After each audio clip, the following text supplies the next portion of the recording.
Makin besar gaji, makin besar emosi. Itu kata-kata mentor saya, Tuan Muhammad Zulkifli Syafiee. Sebab itu tuan-puan, gaji kecil ataupun besar sebenarnya bukan alasan untuk tidak menabung. Menabung bukan soal jumlah, tetapi soal disiplin pengurusan kewangan. Kalau anda rasa susah hendak menabung, cuba semak dua perkara ini. Yang pertama, disiplin. Kalau kewangan sebenarnya okey, mungkin sebab kita simpan lepas belanja. Bukan simpan dulu, baru belanja. Yang kedua, cash flow.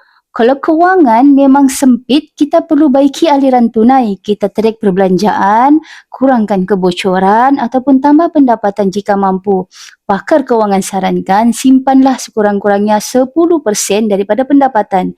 Tapi realitinya simpan duit sahaja makin lama makin terasa nilainya mengecil.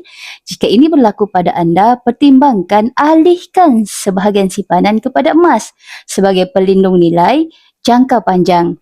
Hendak bermula, kita boleh mula dengan serendah RM100 melalui akaun emas Gap. Yang penting kita mula dulu. Dan buat pendaftaran percuma beserta dengan belian emas yang pertama. Kami bantu sebaiknya.